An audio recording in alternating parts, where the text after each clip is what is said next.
Hello and welcome to More Views on Craft Brews, episode 6. I'm your host Toby, and as always, I'm joined by Lewis. Hello. How are you? Yeah, wonderful. Fabulous. I feel like it's been a while since we've last recorded. It's been the normal time frame, it's just because we did back-to-back last time. Yeah. I'm glad we're not going to be as drunk this time. You are ridiculous. Yeah. Yes, we are. To be fair, the lineup is a bit ridiculous today, isn't it? Yeah, I don't think there's anything sub 4. And then obviously we're going up to 9.4. 9.4. To finish. So, who are we looking at today, Lewis? Northern Monk. Northern Monk. Now, I have a soft spot in my heart for Northern Monk.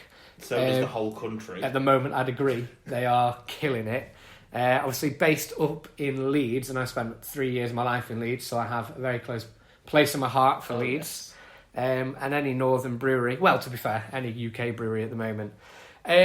So, just before we move on, I want to ask you, what have you been drinking? Right, so just moved into a new house, as you know. Yep. So it's been a good time to drink some fresh new beers. Uh-huh. So we've had a little cheeky Daya order. I fell in love with the Daya beer that you ordered the other day. Yes, so we had Summer Pale. Yeah. We had Saturated in Mateku. Matoka. You know what? I tried to research how to pronounce it, and I thought, just fuck it, let's go with how we feel. Ed told me last night. Matweka. Already. It's something like that. That's the thing. Yeah, that one and something good 5. That is incredible. And the elusive Daya crocodile glass. Yes. Which I have just won in an Instagram giveaway. If anyone listens and follows my Instagram, A Craft Brew with a View, you will know that I enter a competition every day for maybe the last 3 months, and I've not won a thing. So I finally won a giveaway, 2 beers and a Daya croc glass. Which is marvellous, the glass. Which is awesome. Going for 40 quid on eBay, what a fucking joke. 6 quid straight from directory. So yeah, I'm well happy about that. I obviously, as you know, have been drinking some of your Daya as well, which has worked well for me. I fell in love with that Something Good 5. Something Good 5 is real good. I think that's the first beer I've had it's hopped with Strata, isn't it? Yes. Yeah. Yeah, no, yeah, is this the 5th iteration is. I have a little thing for that. What a flavour it gives. Oh, it's good. And I know it's in the tipper that we're going to finish on today. Help. So, yeah, I apologise again for the end of this podcast. So, as well as drinking Daya with you, yes, I finally got my hands on the Tiny Rebel candied bacon and waffle. Oh, the 4-pack. Yeah, the Impy, the 9%. Yeah. So I've only drank 2 of the 4-pack. The coconut was a little bit too coconutty, but it does exactly what it wants. Like, I'm not saying that's wrong. I'm saying I don't like coconut. Yeah, you don't like it. So they've got it absolutely right for what it says, but I didn't enjoy it. Whereas the candied bacon and waffle was unreal. You did not know it was 9%. Yeah. It wasn't too thick and gloopy. Yeah. It was just right. If you put your hand on the top of the glass and then release the aroma, you got slapped with Frazzles. Do you remember Frazzles? Oh, who forgot Frazzles? They must still be. Planet Earth woke up one day and go, oh, Frazzles! Everyone remembers Frazzles! It was unreal. You got that, and then you had the smoky side of the porter, and then you had the sweet element of the waffle, and it was just unreal. Yeah, sound good. It was unreal. Shame it'd kill me. It will kill you. You and lactose, as we know, just in general. Yeah, just in general. Right, so I want to crack open a beer before we move on to our special guest today. Which we've not even talked about. No. So we are obviously speaking with Northern Monk today. It's been incredible, the last few months, just getting so many breweries to join us. I am actually flabbergasted by the fact that we've got Northern Monk with us today. It's the fact that you told me you'd emailed them, and we had the conversation of, nah, this is never going to happen. Yeah. And then the day after you were like, guess who replied? Guess who's coming on? We got some big ones coming up in the next few weeks as well. So, let's start with kind of their staple beer. It's their go-to beer. I've never seen one beer pushed so much. Yeah. Whether it comes to merchandise, whether it comes to can design, the fact that they completely changed this from a 440 to a 330. Every little note that you get if you buy online from Northern Monk has a personalised thank you, and it always says "keep the faith" on the bottom. So have faith. You've got to have faith. George Michael told me that. He did, indeed.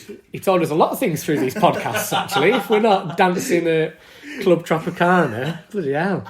We don't actually have a thing for... Oh, wait, no, we went to a Wham tribute. Anyway, we move on. We digress. Different story. wait till the end when we've had the tipper and we'll bring that story out. Definitely. So we'll start with beer number 1, and we'll probably be drinking this during the Q&A. What? What have you got a picture of?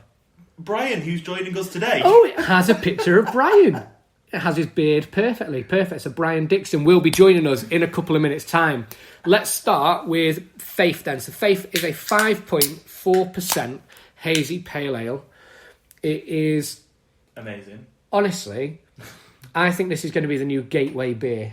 For those who don't know craft beer too well, or those who are a little sceptical, this will be a cracking gateway beer. I would say this is this generation's punk IPA. I totally get you.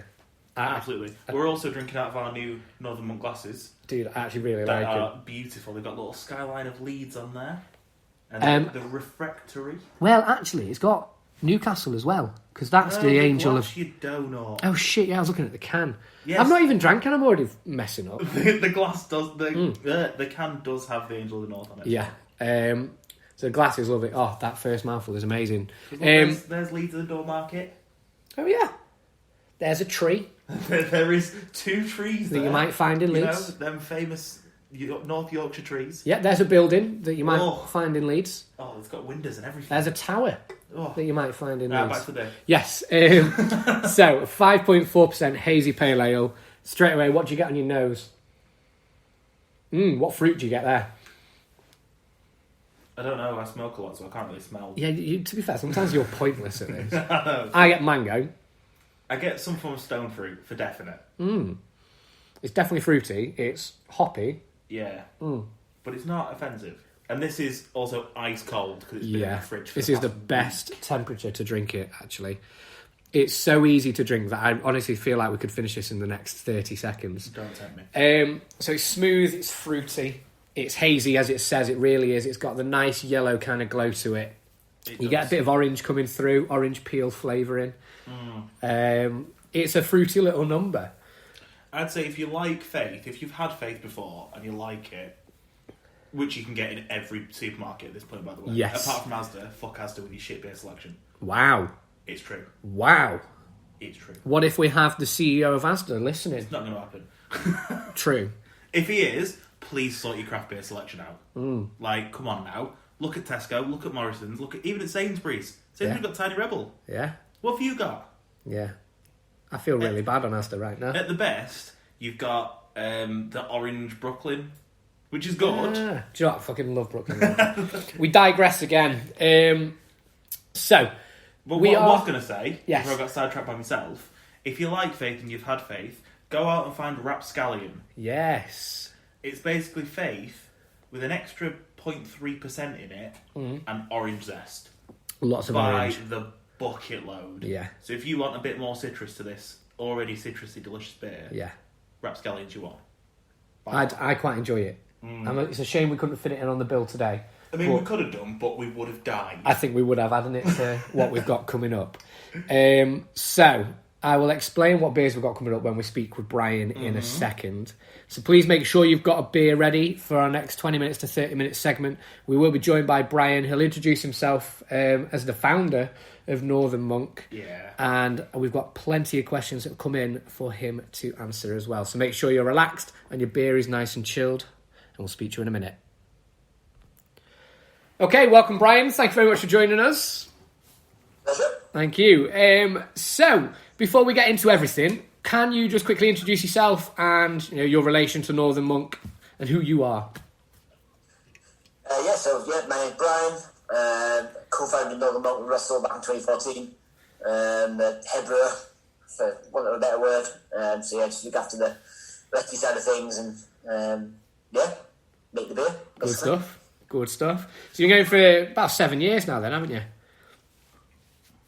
Yeah, there was a 2013 Cooper Brewing, basically another brewery in Yorkshire, whilst Russell found funding to go full time. And then since August 2014 we've been full time out of the Old Black store in Leeds. Yeah. So coming up 6 years full time now. No way. Well, we'll talk about the old Flax store in a minute as well. We were talking about this earlier. We wanted to know then, how did it all come about? Because we know lots of microbreweries and craft beer breweries, etc. Northern Monk has just completely rocketed in the last few years, and it's not. I think for you, it's just been mental from 2014. So it's not stopped. Yeah. So how did it come about, and then what's it been like to deal with constantly, like, exponentially growing?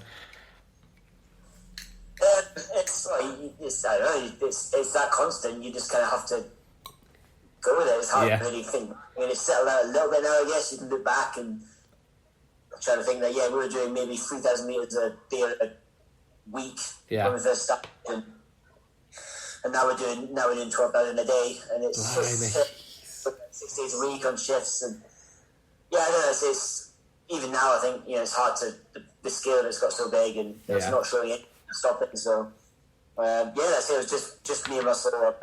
The 10 lap brew kit, 3 FEs, so it was like 3 brews a fortnight effectively.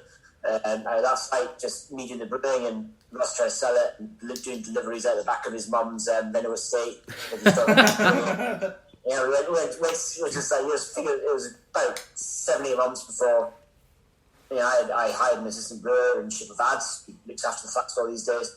And then it's never stopped. It's everyone's always like, how did that happen, or what's the secret? It's like, what attracted me to get involved in the first place, and with the logo and the name, I think Russ put a very good brand together in the early days, where I think back in 2014 people thought we were a lot bigger than we were. And now it's kind of it's flipped around a little bit now, and moved so fast. It's the crazy thing that at 6 years old we're almost like one of the old school in this now as well. It's a weird balance actually with Northern Monk, because I still picture it as, like you say, old school. It's a brewery that I've known for years. And at the moment, you've got loads of names popping up, at like Verdant and Daya and all this appearing. But Northern Monk, it's always consistently quality beers, and that's what you hope, yeah. And that's what we're aiming for. Can you imagine if I just turn? I think the 12,000 litres a day is enough. I think the 12,000 litres a day is enough to know it's good quality beer. Yeah, it's going well. I think we felt like, especially like 2017 time when we were expanding, we all taking brewery and growing into that, and I think through sort of 24-inch main team in particular, like we felt like it got better year on year, which I think, again, not every brewery that steps up to the biggest scope can always say that. And also, there's big, there's mistakes and there's potholes and what have you, but on the whole, we feel proud that we hopefully maintain an upward in quality at the same time as the growth. Well, this is. It leads to a question. I was going to ask it later, but it fits now. And I don't mean offence to any brewery in any way, but when you join the supermarket crowd, there's that worry that the quality might disappear because the quantity increases rapidly. Now, that's definitely not happened with anything that we're getting Northern Monk, and quite a few breweries are doing really well. But is there a worry there? Do you have that fear as a brewer of thinking, shit, we've got to produce a shit ton now, and we've got to keep it consistent? Like, you guys have nailed it. So is there that fear at all? I mean, we have taken the supermarket thing quite gradual. We've always tried to keep it on our own terms. So when we first started canning in 2016, we went into Marks and Spencer's in all of the radio station sites they have. Yeah.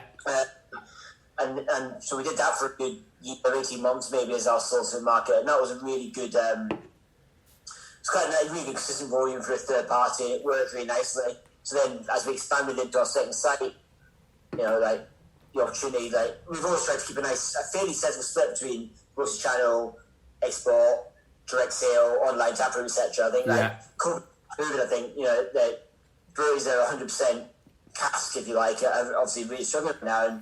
And, we've always been roughly 50-50 cask and keg. We've got multiple channels, so where obviously the direct and the on sale, if you like, has obviously dropped off a lot. We've had our direct customer and our supermarkets keep us going. Yeah, so definitely.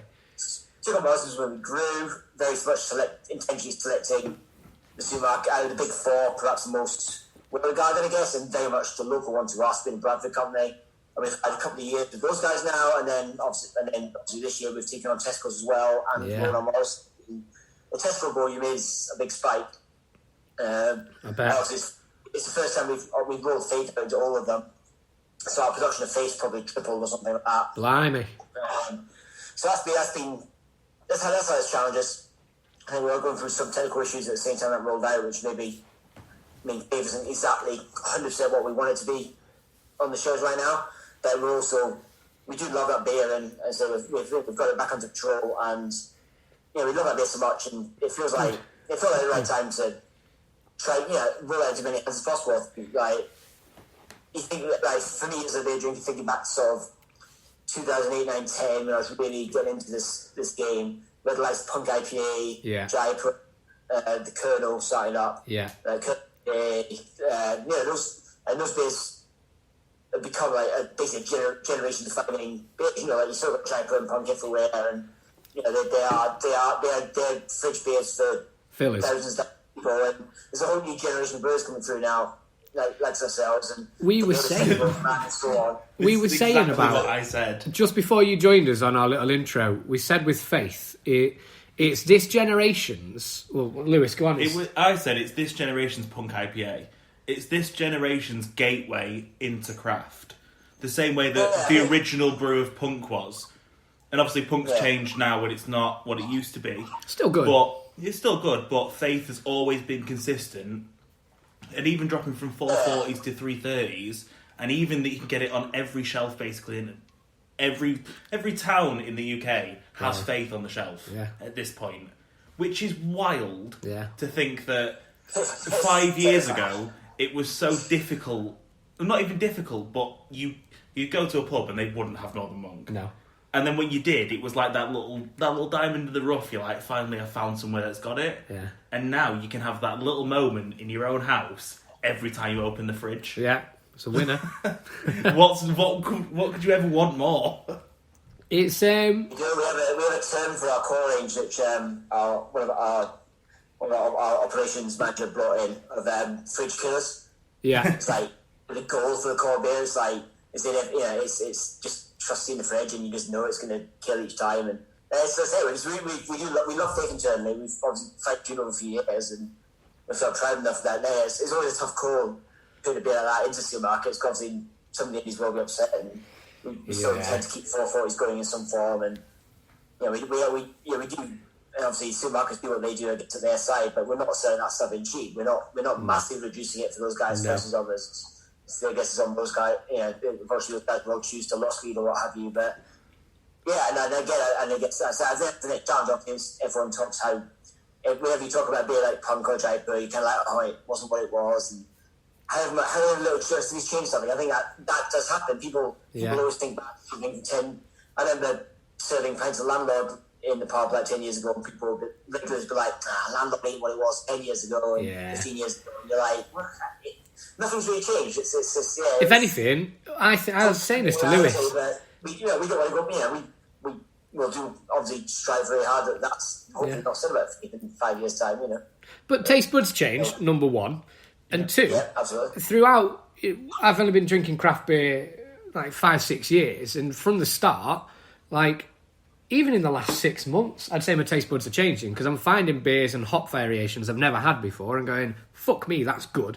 So your views on something will always change, but I'll always say Punk IPA is quality. It changes. The thing is with Punk, it'll always do the job, and that's what Faith does now for me instead. Yeah. Faith has kicked Punk right out the fridge. Never coming back. This leads very nicely to the beer that we're drinking currently. So the Vermont Sessions New England IPA. We had a question on Twitter about this as well as our own. So for those who don't know, this is a Brewdog and Northern Monk collaboration. It's 5.2%, I believe. 5.2%. It's less than Faith. Yes, it is actually. It's gorgeous. Comes in a 440 can. We want to know, because Brewdog have done a lot of collaborations recently, who approached who on the collab Where was it brewed? And where was it brewed? and I will ask a few more in a bit. So who approached you first? Firstly, I still haven't tried that bit. I need to actually get it. Well, mate, it's lovely. So Send us your address, we'll send you They approached some. us on this one. Yeah, so yeah, they approached us on this one, and I was going to say, I guess you can tell by the can, it was brewed at their side. Yeah. So yeah, and also like we worked on this one by email. I think probably 6 months ago now. So I'm racking my brains a little bit on this one. But I remember we had initially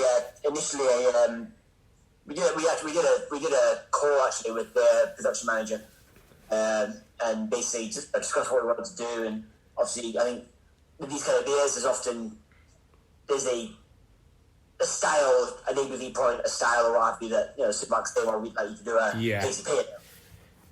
So we knew where we're at. So basically, it was basically like, well, this is what we do for Faith. This is what I think it was Hazy Jane. yes. I think it was a combination of Hazy Jane. I think they did one with Cloudwater, I think, maybe 6 months ago. Yeah. Good beer as well. Really good beer as well. So it's like basically taking their beers in that territory and us taking Faith and just meeting in the middle really, saying, well, let's take a bit of that and a bit of this. Let's take See where you get. similar hot profile, and we sort of met in the middle. So then they went away, came back weeks later saying, well, based on what we discussed last week, this is what we're thinking. A couple more tweaks made, and then I don't know about it until I rolled out in the supermarket. And you've still not had it. So it's crazy. I guess I don't do that much supermarket buying, to be honest. Like, especially one of the things at the moment. I have a combination of underfills from the brewery, and then I'm ordering in quite a lot from other breweries around the country. Try to support friends and try other stuff. And this is something that I wish I had the time to do I'd probably do a full episode on it about supermarket beers and craft beer shops and going straight to the brewery, because we were saying this recently. Like, we go direct. Since lockdown particularly, we're going direct, and my goal is to not buy the same again until lockdown's over and try somewhere new each time to support different breweries and whatnot. I know I've listened to podcasts before that have discussed this territory of going to a supermarket or going to a bottle shop. And I will always support my bottle shops. I'll always support local breweries and small microbreweries and whatnot. But like you said earlier about the fridge fillers, I think I've got to a good balance now. And I think quite a few people are getting this of, I'll fill my fridge with my fridge fillers from Tesco's, wherever. But I will always treat myself at least once a month to whether I'm going to go Turning Point, whether I'm going to do a Northern Monk and get tippers in, or... To be fair, this is my first tipper, by the way, that I'm going to try in a bit of a first. This is also my first tipper. So we'll see where that goes.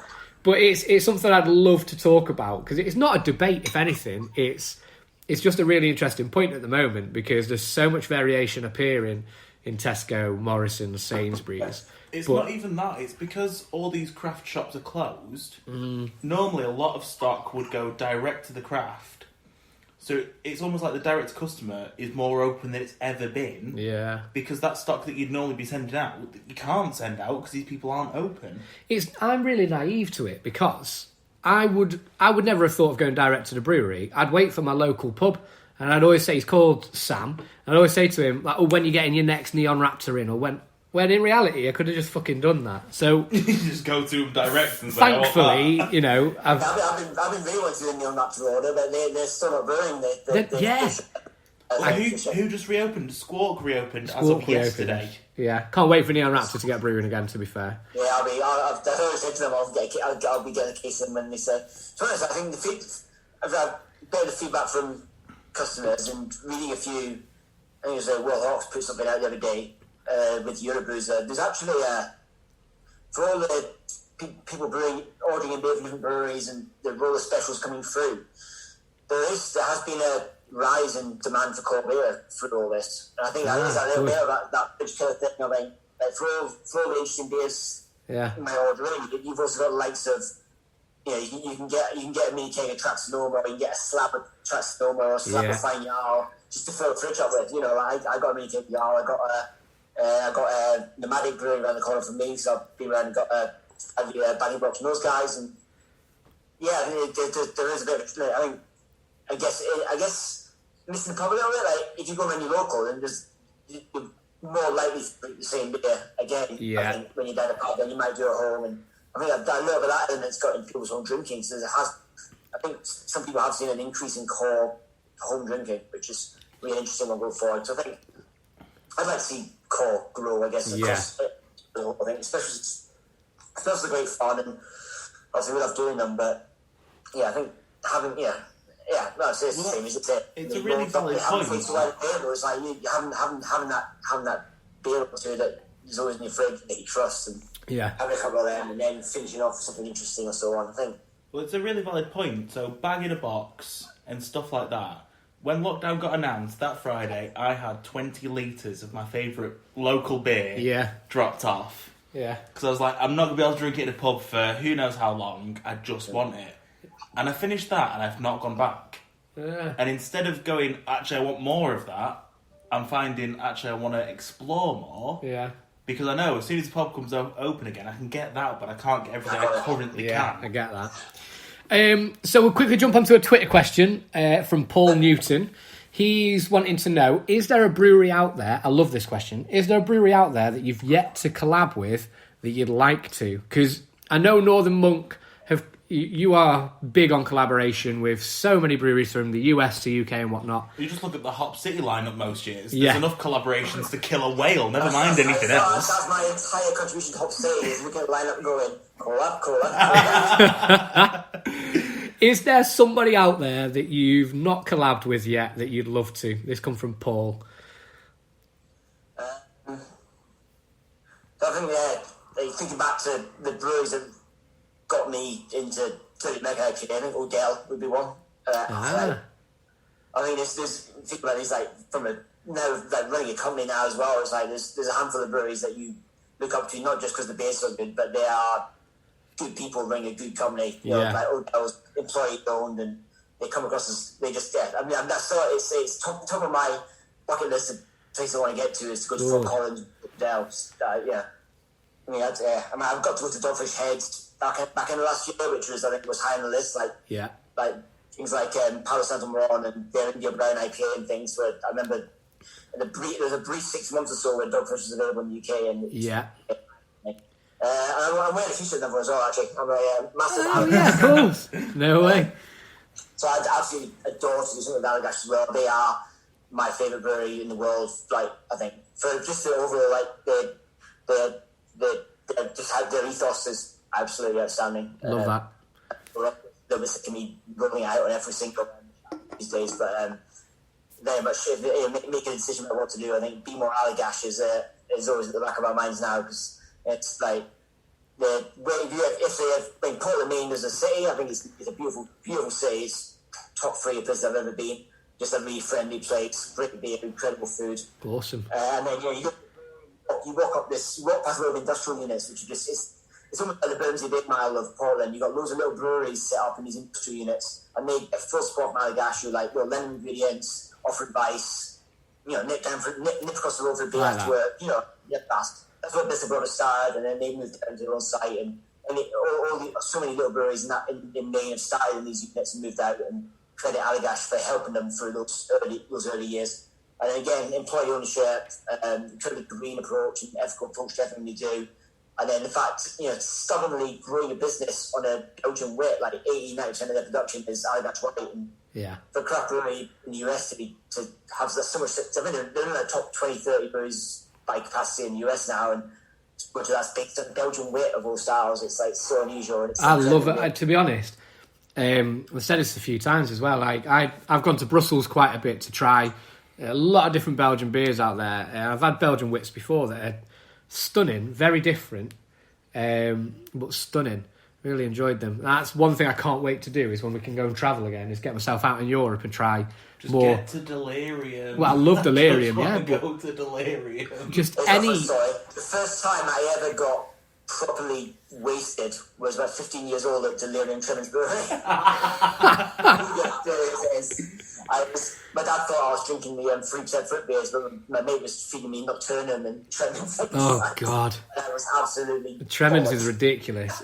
Nocturnum's really good as well, to be fair, though. Yeah, that's my favourite, I think, out of the... What are you drinking now? What are you drinking right now? Faith. Faith. Perfect. Well, that's timed... I'm the first straight off the canning line when I left the brewery this morning. So. See, that just makes me really jealous. Well, we've just finished our Vermont sessions. So far, this is the slowest we've ever drank on a podcast because we're so involved. We usually smash 3 or 4 by now. So we're quite sober. I'm quite impressed. So what we'll do is we'll quickly finish off the Vermont session. And then for listeners, we will come back with a Doomsday disco in about 10 seconds' time. Right then, welcome back. We're going to jump on to the Doomsday Disco. Now, this is a 6% IPA. We were just talking earlier, weren't we, about how incredible the can work is. Now, if you see the can art, it's just a silver can with a little Doomsday Disco sticker on it as such. But as you said... With what looks like kind of an old VCR TV from the 80s. Very 80s vibe, but it's definitely not, as we learned. No, exactly. And this is, you said it was your most expensive label to print because of the peel to reveal. So, before we jump into it, could you tell us a bit about the Patrons Project? Now, I know we've got a few people on Twitter who are part of it, would like to be a part of it. How's it come about? And just tell us a bit more, dive in for us. Yeah, I guess we first started making the Patrons Projects again, I think around... probably back in 2016, maybe early 17, and we all I think I guess you probably right back to start the name on the monks kind of we're not brewing quads and triples, we're not replicating the beer. It's more the reasons for brewing, monks brew beer as a means to use it in the monasteries and provide for the locals, isn't it? Growing produce, brewing with it. And drinks for the community and so on. So that kind of community element was the inspiration. We've always wanted to work with. We've collaborated a lot for stock. We always wanted to get outside of that a little bit and not just work with breweries, but work with just creative full stock. So it came from that really. Just getting in touch with loads. Our first year was with a photographer called Tom Joy. Tom Joy. He was doing basically our in-house photographer at the time. He was doing all our social media artwork and photo shots and stuff. But started with him, did 3 single origin coffee porters, showcasing 3 photographs that he's really proud of from his uni days. And they were double layer labels. So I can't honestly remember exactly where we found that idea from, but we spoke to our supplier about it. Our label supplier, and that is something we can do. I guess the medicine labels, they're double layered. And find out how many different ways it could fuck you up. At a big scale. And it's great, because then you could promote the artists internally, you can talk a bit more about the beer. And basically, I love to compare it to buying a CD as a kid. You go to town, go to HMV, spend all your pocket money on a couple of CDs, get on the bus home, and before you go off, you've opened the booklet, you've read it's the idea that beer isn't just a liquid, it's about the experience. It's the visual, also, it's the whole package. I agree. Influencers have gone crazy with Instagram culture, and and you talk about your favourite beer. It's not just about the nice beer you've ever had. It's like you're talking about your favourite experiences in the pub or the beer you drank when you were engaged. Or this is the thing. I can tell you where I drank a particular beer for the first time. I can tell you to the location. I like that reference to the CD. It reminds me of, I don't know what music you're into, but Enter Shikari, Take to the Skies. I don't know if you've ever heard of them. I'll never forget picking that up from HMV. The little poster on the inside. And just, I was reading everything, looking at it, checking everything out before I got home to listen to it. You come 11, 12 years on and that's still... And it's the same with beer. My girlfriend finds it really weird that I can tell her exactly where I've got a beer from, when I had it, how many years ago I had it, because it becomes an experience. This beer is unbelievable. It's amazing. And I know obviously on the podcast you can't see my facial expression. This beer is a perfect example of it, because I mean, you're talking about like experiences and memories, like some of your strongest ones are childhood. You get, you talk back to you as a teenager and so on, and food and sweets, that those kind of associations are big trigger really strong memories. So they try to make a beer that literally tastes like rainbow sherbet. It's sherbet, definitely. Obviously it shouldn't work either. It's a wonderful challenge, but it makes you smile. It's just, it's silly. You're like, holy shit, it does taste like rainbow sherbet. Yeah, completely does. That's now trigger school-young memories, whatever, going to the top shop or, just little shit like that. It's good fun. And honestly, I totally agree with you. And you looked at what are the flavours of like classic rainbow sherbet, and it was supposedly raspberry, mango, and pineapple. And that's what I get. We added those three to it, and then a little drizzle of rainbow sherbet just for kicks, and The thing with this can I love is more than any other can I've ever seen is you look at it from the outside and it's so unsuspecting, and you open it up and you're like, oh wow, this is like a whole nother world inside. We've what not I was opened expecting. I know we've not opened the tipper yet. one. I can't wait to see what's in that. But I want to kind of side note. So I recently made a post about how much money you'd been sending to charities and things like that as a company. And inside here it says like it's going towards Leeds Initiatives, Our Space, and non-binary Leeds. Is it a big thing for you as kind of company to feed back into the people that you're kind of making a nod to, or is it a case where you're at that point where you're like, we can do this. Let's use our voice for a good thing. Yeah, pretty much. I think it can be hard in the early years of a brewery because it's anything you make is going back in. But yeah, we're pushing now. Also, like when the brewery is in Holbeck in Leeds, it's in like Holbeck's in like the 0.2% most deprived areas of the UK. It's not a affluent area, so it's fairly early. Started there very much. Like we do as much we can with the Holbeck Edley charity, which is really itself, and I can't remember it off the top of my head. That's all right. Look, maybe we did again. Tom John did all the photography, and we put together a calendar to raise money for those guys, and just showcasing just the local people, just day to day life, and obviously go from there. We've started a foundation now, so we're money giving out $5,000 bursaries to Northern causes. I say hence I got dragged up Ben Nevis with a brew kit to make a beer, and incredible. Incredible. I think we've always wanted to do it, but we're in a position now. I think we're trying to give plenty back, and you say even now, I think we gave away 5,000 cans. I think we gave away to NHS. Yeah. But I saw that. I've got a lot of time I for think that. we had to being selective, I guess, but we're trying to give back where we can, and wherever feels pressing at the time. We've got loads of big daft ideas for the foundation, which will probably put me in a hell of a lot of discomfort. Send me out to sea and all sorts, I imagine. So, pity me. It's good. It's nice to be in a position where you say, we can give something back. My only other question is, like that, where it's just a portion to give away. My other question is, how do you choose which artist you collaborate with? Because we've seen you do the Tank Petrol with the Tipper, we've seen you do Nomad Clan with Smoking Bees recently, the second variation. How does it come by that you choose that specific kind of person to go, it's your time to shine? Are they local? No, Nomad are. Nomad are Manchester. With one exception, every single patron is northern based. Yeah, so, that's sort of... The Tank Petrol's in Manchester, as our Nomad Clan based as well. So, that brings in the debate of the north-south divide. Where do you cut off? Where's the south to you? You're from Scotland. We're all southern to you. I don't know.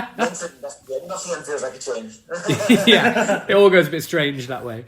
Yeah. I had an argument about somebody was saying Watford Gap yesterday. I'm like, no, Watford Gap's 2 hours into the south. Watford Gap is, yes. Watford Gap's like 20 minutes out of London. It's so south. That's jeez. Playing at? So south. It was a fun debate, but no, I don't know. For me, sort of like, I think past Nottingham feels like definitely Midlands, I guess, but yeah. Oh, yeah, definitely. I can understand that. Wrapping up... Sorry, just quickly wrapping up on the disco before we move on. It's amazing. For those who haven't tried it, seen it yet, it's a thick, hazy, quite orangey, not so yellow IPA, 6%. You honestly get the sherbet feel. I get the raspberry. I get the mango. You get that lactose sweetness over the back that kind of coats it, so Yeah. every time you taste it after you finish your mouthful, it's still there. Which is like bad for sherbet. Lewis. For anyone who listens, he's not allowed lactose. You all know this. So, you know, I might have to send him away soon. I'll be But fine. your concluding thoughts is this is an unbelievable beer. Next time, it's tipper time. Yes, so the next beer we're moving on to is my first ever triple IPA. I'm already feeling it. This tipper's going to ruin me. Yeah, so we'll blame Brian at the end of the day. We'll blame Brian. Right then, let's move on to our final beer of the podcast. I just want to say a quick shout out to Doomsday Disco for being fucking fantastic. It was a fucking amazing beer. But now it's time. It's tipper time. So, this is a 9.4% DDH tipper, and it's, if I'm right, based on Hop City, the beer festival that you do. You've already done the IPA and the double IPA, so this is now the triple IPA variation. Yeah, so for the previous 2 years, also we've had other half of an Equilibrium attending Hop City. Yeah. Great friends with those guys now, and they're always happy to do a beer. So the first year those guys were over, we did Infinity, which I think was the first beer. It was, yeah. Infinity was the It was first. number one. So that was the 7.4% DDH IPA. Yeah. Last year we did a Mega Vortex, which was like a 8.4% double IPA. So the progression was to do a triple this time round. That's where the Gamma Vortex. So the- It sounds scary. Gamma Vortex the third does. level, if you like. So yeah, then on to pretty much a weak formula. So it's that similar. Hopping in base is very similar to Infinity Vortex. Obviously, just everything's turned up. But then we were able to bring some Strata into the mix as well. So, and Strata is the new baby of the hot bar right now. I think Honestly, yeah, we've only recently just had a Daya order, which was it something good 5 that was hopped with Strata. Yeah, it was Strata, added. yeah. I think Strata and Sabro are this year's outshining hops that everyone's going Yeah. for because they are such unique flavours. You get the passion fruity side from Strata. I'll tell you straight away, you don't get the 9%. No, I do not care. This is dangerous, and we've got 2 more in the fridge. Yeah. You got more of that building than I think anyone in the country right now. I'm a little concerned right now. It is Yeah, fantastic. That's one of the challenges of brewing a big beer like that is make sure it doesn't taste of alcohol. Well, Yeah. I had the Saturated in Bottega by Daya, and that was an 8%, and you got that booze at the end. Yeah. And this you don't. It's just so smooth. Like, this could be a 5.6, and I'd be like, yeah, cool, yeah, 5.5%, I'm fine with that. But it's not. No. It's dangerous. It is slapped. It's hoppy. It's fruity. It's Dark as fuck. It's to hazy. look through. Yeah, it's yellow. It's hazy. But the thing is, it's not very effervescent. Bring Bring it in again, Brian. Bring it in again. He likes to bring in effervescent in every podcast. Now, I'm not allowed to say the C word on the podcast, but it's a bit of a C word thing that he does. But I get it. It's honestly, But it's not. It's not fizzy. It is, but it isn't. I was wondering where he's going with that. Now, I think they intentionally keep the combination fairly soft on the big hazy IPAs too as well, I think. It is very kind of the first mouthful, you get that carbonation at the front of your mouth, but by the time it ends the back, it's gone. yeah. And this is marvellous. This is Beer of the Year. I'm saying it right now. I don't care what anyone else says. Beer of the Year. It's happening. Honestly, I asked you, didn't I, before this, what your beer of the year so far is. My other 3, quickly, Super quick. was Summer Pale Daya, Yeah. Something Good 5, Yeah. Peloton Pale Tiny Rebel. Peloton Pale was decent. Because it was so good, but so easy, but this has changed the game. Yeah. Now, just before we wrap up, there's no way I could drink this throughout a podcast because I'm already feeling it. It's going to take me another 20 minutes or so. So I just want to say, Brian, the biggest thank you for joining us. Thank you so much. It has been cracking. The beers that you guys produce are bloody brilliant. We're It's not both. even that, you're always changing the game. Yeah. And it feels like everyone changes with you. Yeah. Like, you put out, you see the market and it's a couple of tippers, and then you bring this out and it blows everyone out of the water. Yeah. There's no competition when it comes to Northern Monk, and I will always say this. So, for those who have listened, please check out Northern Monk if you haven't before. I'd be very shocked if you haven't. Follow us on Twitter, which is more craft views on Twitter, a craft brew with a view on Instagram. At Violent Split on Instagram, send me funny things. Violent Split on Instagram. And yeah, please check Northern Monk out. If you've not got your hands on the Patron Project beers, definitely have a look as well. And we will catch you all in 2 weeks' time. I think we're Turning Point we've got. We are Turning Point. Good stuff.